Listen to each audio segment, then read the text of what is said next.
old Johnny Rollins said, sure, I can give you a little piece. And he gave me a little piece. I've had them in my collection ever since. That was kind of like the small start of the collection.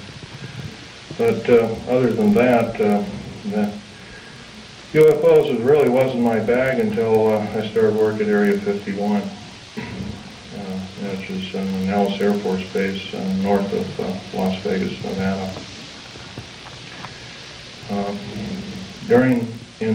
Going back in 1979 in a firefight, it took me about 2.5 years to recuperate, enough that I could go back to work. But I did. I survived. I went back to work through Morrison Knudsen and EG&G and Bechtel and Page and other construction outfits at the time. Anyway, at Area 51, they were testing all kinds of very peculiar spacecraft. I think you're also, how many people here, for instance, are familiar with Bob Lazar's story? Good. That's a good group indeed. I'd suggest more of you buy his, or obtain his tape or borrow his tape and read some of the publications. He was a physicist who worked at Los Alamos National Laboratory at Area 51, trying to decipher what was the propulsion factor of basically these alien spacecraft, these disks and other kinds of type of craft. So, but there's another thing I want to talk to you about other than all this stuff about deep underground military basing that might be effective. We're all basically here as kind of like a captive audience, except that we're all worried about the strange activity of our federal government. I'm very worried about it. They've stonewalled senators. They've lied to the public. They refuse to tell the truth in regards to the alien matters. I can go on and on. That the list is it would take longer than there are days here, let alone minutes. So I can tell you that, in all respects, I'm rather disgruntled that since I used to be a rather high-ranking worker in our federal government structure, I'm very disappointed in the activities of our federal government, very worried. For instance, to run by several topics to you. Recently I happen to know somebody that lives in and around, I live just south of Portland, Oregon. I know somebody that works at Gunderson Steel Fabrication, and what they do is they make railroad cars. And a fellow I know, I've known for the better part of 30 years. He works there. He's kind of a lead welder and engineer.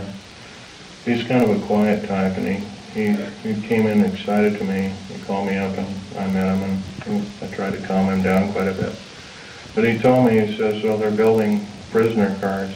They're going to, looks like everything you've been talking about the federal government is starting to happen. And he was real nervous about it. And I said, slow down, Bob. So anyway, he told me what was happening. He mentioned that Gunderson has got a contract with the federal government to build 107,200 full-length rail cars, each with 143 pairs of shackles in each car. And there are 11 subcontractors in this giant project, and supposedly Gunderson got over $2 billion for the contract. Bethlehem Steel, there's different steel outfits, there's different fabrication outfits across the country are building them. Anyway, I says, hey, this is a nice, fantastic story, but how does it pertain? And he says, well, I got to show you one of these cars. So we did. We went to the rail yards in North Portland. I call it Graffitiville, USA, because it's wall-to-wall graffiti. And there's a new car, and he popped open the seal and slid the door back, and there they were. Boy, he wasn't wrong. And it's scary. Now, if you multiply 107,200 times 143 times 11, you'll come up with a monster figure of about 15 million. 15 million is about the number of interested people that I would consider patriots of these United States, and other interested people that don't like seeing what's going on with our federal government, that want to do some serious changing but can't do it. See, no more can we vote out our elected officials. They become kings and queens over us. And I hate to say this, folks, but our present structure of government is not democracy at all. It's technocracy. And it's a form of feudalism. It has nothing to do with the republic. To the republic for which it stands, one nation under God. These people are godless. They've voted out, they've legislated out prayer in public schools. First of all, the public school system is a disgrace, but here they voted out prayer. It used to be before you started class in grade school, you'd have a little prayer. That's kind of a neat thing. So now you can't do that. It's against the law. If you do that, by the way, you can get fined up to $100,000 and you can get 2.5 years in prison. Now, somewhere down the line, I don't believe this is very prudent. I believe that we deserve better. We can do better. I also believe that our federal government now is running the gamut of enslaving good, freedom-loving people of these United States. I love these United States more in my life. That's why I'm talking about this to many people as I can find. I'm not a very good speaker, but I can tell you, I'll keep shooting my mouth off until somebody puts a bullet in me, because I'll tell you, it's worth it to talk to a group like this or any other group about the atrocities of our federal government structure. Now, that's only one problem. There are other problems. How about the deep underground military bases I've been talking about? I'm going to show you a number of things that I've collected here as kind of statistics, and just bear with me here. I'll drop the mic here. We have stealth black jets, and here are the different code names for them. There's 29 prototypes, different prototypes presently. Cost per biennium is roughly somewhere around 1.6 trillion. I did this compilation in 1993.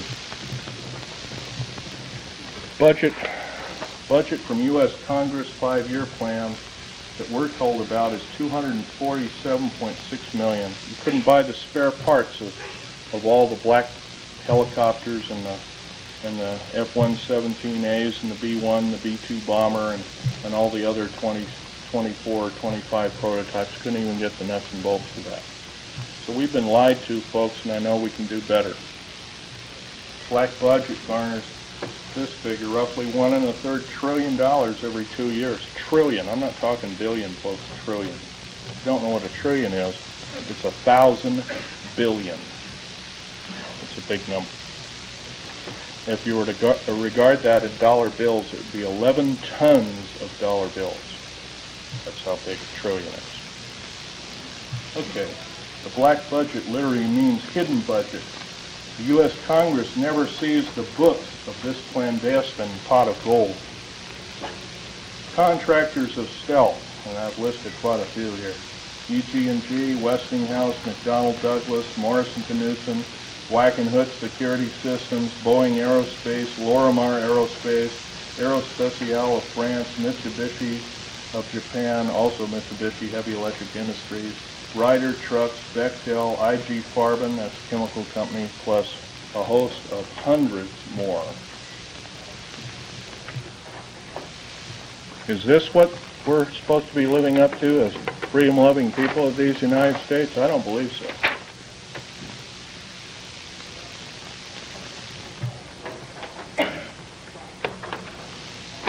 Still, 68% of the U.S. military budget is directly or indirectly affected by the black budget.